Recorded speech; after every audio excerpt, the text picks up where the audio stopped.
Tito! Ay, huy, kadayo! Ay, naku, tira ho tayo, kadayo po ng ano, ng tayo nga po ng kalabaw na halo-halo na po. At saka, hinaluan ho natin ng itag. Yung good itag naman ho, kadayo. At yung walang uod, yung inasanan lamang po natin. Huy, aruob, kaldaw. Ay, igop. Tito! At alam ta pa, huy. Ay, naku, kadayo, mabulunang ka, mairingan ka. Ay, naku, baka, ay, maltutan ka.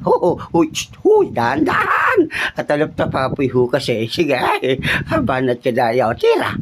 Ay, kain ho tayo po. Tingnan niyo kung magkurap si kadayo po. Ay, nako, na po nun sa natakaramon kadayo. At, naday. Ay, at alam ta papoy, Chuko, Chochorichi, apa tagaw. Yan ho, kadayaw. Yan, kadayaw. Yan, yung ilalagay ho natin po. Nasa 7 months na po yan, kadayaw. Kasi nung nasa Sulano pa ho tayo diyan. Yan, dilaw na ho. Makita nyo naman. May amoy ho ng konti, kadayaw. Pero, sakto lang po, alang uod. At nako, punong-puno ho. Tingnan nyo naman ho.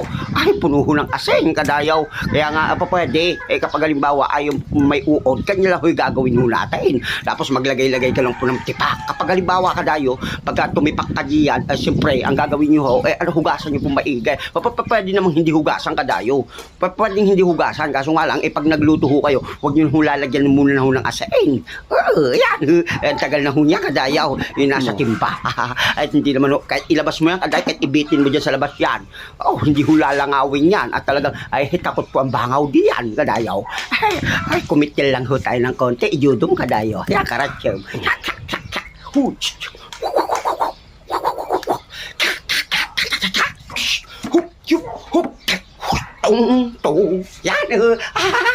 dali, tonti lang kadayaw. Ayan yung paho ng yung baboy. Napakatagal na ho yan, pero ang bisa ho niya kadayaw. Ay, panghalo lang naman ho. Kapag wag mong lalagay lahat siya kadayaw, sobrang lasa na ho, tsaka maalat. Siyempre, yan ho kadayaw, ang gagawin natin, hugasan maigay. Yan, pa pwedeng hindi hugasan po kadayaw. Pero wag nyo na ho kayo mag-aasin pag napakaluhan na natin ho yung ilalagay yung mga yung bidaw natin, yung tenga, halo-halo. Ay, siyempre, yung unang step po, magpiprito ho muna tayo po ng yung mantika. Ay, sorry, yung kirato. Yan. Gisa ho muna natin kadayo po. Yan po yung paa. At saka, ilagay na ho natin para, malasa ho siya. At wala naman masyadong